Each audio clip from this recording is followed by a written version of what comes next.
76 years after the end of the Civil War, the United States is in a new time of instability, and African Americans are still trapped by widespread discrimination, fear of violence, and lack of employment and economic opportunity.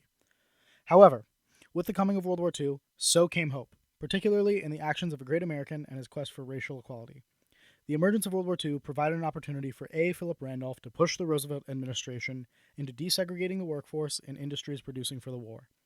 Debate and diplomacy influenced his tactics as well as his experience with unionism from the Brotherhood of Sleeping Car porters. First, we need to take a deeper look into the relationship between labor and African Americans throughout American history. The history of African Americans and labor starts in 1619 with the arrival of slaves in the colony of Virginia. Slavery took hold and became the dominant economic system throughout the American South as slaves were extorted, tortured, and had their labor values stolen from them. This system would only be dismantled with the 13th Amendment after the Civil War. However, African Americans would still live as second-class citizens in terrible conditions and in fear of violence after progress won during Reconstruction was lost and practices like sharecropping ensued. In the same span of American history, the labor movement began to heat up with early unions and labor action. However, due to the prejudices of most workers and labor leaders, black Americans were widely excluded from joining locals or organizing. However, there were exceptions, such as the case of Isaac Myers, who founded the Chesapeake Marine Railway and Dry Dock Company, which employed black workers, and founded the short-lived Colored National Labor Union. Aside from these minor examples, both the Knights of Labor and the International Workers of the World made attempts to include black workers, but both eventually dissolved. However, a pioneer that would fight for the rights of black Americans in labor would emerge in the early 20th century in the form of A. Philip Randolph. Asa Philip Randolph was born on April 15, 1889, to James William Randolph, a preacher, and Elizabeth Robinson Randolph in Crescent City, Florida. He grew up poor but was enriched with a love for learning passed on by his parents. He graduated at the top of his class and headed to Harlem in 1911. Once he arrived, he began to study at City College of New York and began to publish The Messenger in 1917 with comrade Chandler Owens. Their work on the paper would eventually lead to arrests stemming from their opposition to the United States involvement in World War I. However, after the charges were dismissed, the Messenger stayed in print until 1928. However, 1925 would mark the start of one of the most important initiatives in Randolph's life with the formation of the Brotherhood of Sleeping Car porters. After the growth of railroads and train travel throughout the United States, it had become the standard method of transportation in the early 20th century. Sleeper cars made by the Pullman Company made long trips comfortable with bedding and maid service. These maids and porters that provided the services were primarily black, and were subjected to subpar wages, racial discrimination by the company, and were subjected to a master-slave relationship by a primarily white clientele. In 1925, a group of workers asked Randolph to help organize a union inside the company to fight for better wages and fair treatment. In 1926, Randolph won through the Railway Labor Act the federal right for workers to organize unions, and in 1929, the BSCP joined the American Federation of Labor. This created a pathway for communication between the mainstream labor movement and black workers, with BSCP members allowed to go to AFL conventions and speak out against racist policy both inside and outside of the AFL. The next victory would come in 1935 with the U.S. passing the National Labor Relations Act, and the BSCP being the certified representative of railway maids and porters by the National Labor Relations Board. Then, in 1937, the golden moment finally arrived as the Brotherhood of Sleeping Car porters won a contract with the Pullman Company, finally achieving the goal of better wages and conditions. The BSCP had gone from a small group of disaffected railway workers in 1925 to a beacon in the fight for racial equality. With the Union, so too did A. Philip Randolph grow as a national leader in the fight for civil and employment rights for African Americans. With the Nazi invasion of Poland and outbreak of all-out war in Europe, unease and chaos took hold worldwide. When the bombing of Pearl Harbor brought the United States into World War II, the landscape of America at home would change. However, for black Americans, many things would remain exactly the same, unjust. The South was now firmly in Jim Crow, and widespread racial segregation in every aspect of life was law of the land. The jobs and opportunities for black workers were still largely agricultural or low skill and low wage, and treatment from other workers was still terrible.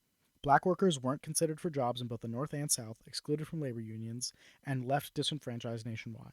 However, with the coming of war, an opportunity was seen to advance the cause of racial equality. In order to force the hand of the federal government to act for the employment and civil rights of African Americans, on January 25, 1941, Randolph proposed the idea of a March on Washington. The idea had been tried out earlier in the century by groups like the Bonus Army and people like Mother Jones. However, the scale of what Randolph proposed was unprecedented. The stage was then set and grassroots work began on the goal of mobilizing 100,000 African Americans to march on Washington, D.C. with the scheduled date of July 1, 1941. The threat of the march would begin debate by putting pressure on the United States government to act on economic opportunities for black Americans. Shortly after, a team of Randolph NAACP leader Walter White and the director of National Youth Administration Division of Negro Affairs, Mary McLeod Bethune, assembled, and the Roosevelt administration chose to enter into diplomacy. A meeting between Eleanor Roosevelt, New York City Mayor Fiorello LaGuardia, and the team previously mentioned ended with the First Lady relaying a message back to the President in Washington. If an order banning discrimination was not issued, then the march would occur. Only concrete action for the economic rights and opportunities of African Americans would lead to the march being canceled. It was the administration's turn to respond in diplomacy. Meanwhile, advisors to President Roosevelt warned of the effects if the march on the nation's capital were to occur. J. Edgar Hoover of the FBI warned that the Communist Party agents could infiltrate the march and push their own ideology. There were also concerns based on the capacity and sheer number of people attending the march. Washington, D.C. at the time was still a heavily segregated city and with not nearly enough space for that many people. And in addition, FDR was concerned that the march could end in bloodshed if the city's white police force responded with violence. Advisors to the president questioned how the United States could keep its order in the world if it couldn't keep order in its own capital.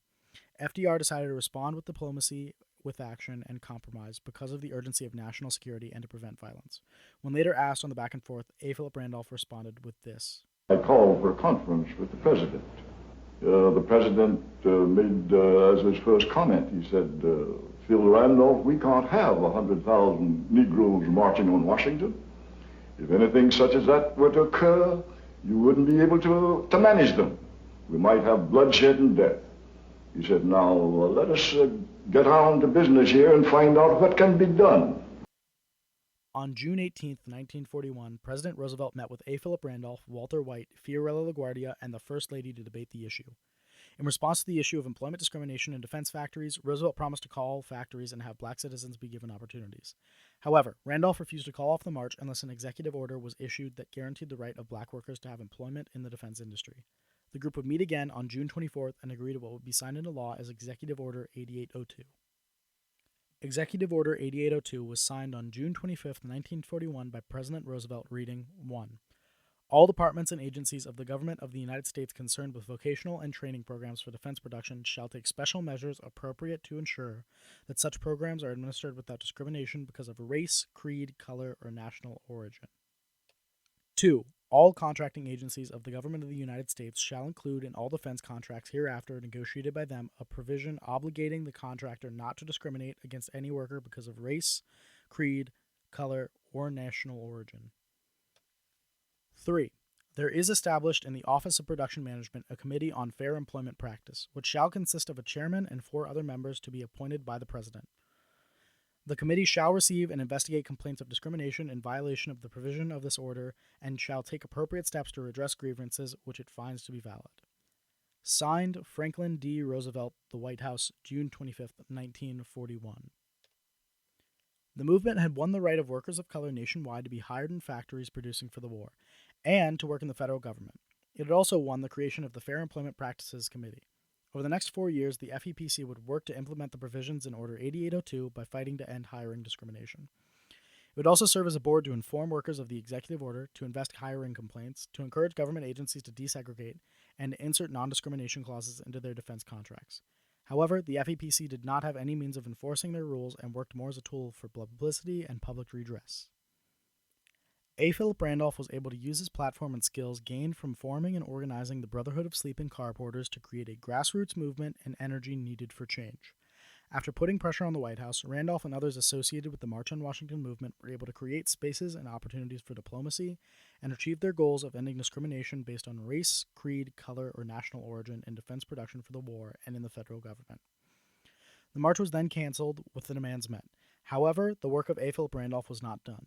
He would continue to push for civil rights, eventually winning the integration of the armed forces from President Truman in 1947, and he worked with Martin Luther King Jr. throughout the late 1950s and early 1960s as part of the civil rights movement. Finally, in the crescendo of the movement and the realization of Randolph's vision, his skills learned and plans made from the attempted 1941 march were put into use on August 29, 1963, for the March on Washington for Jobs and Freedom.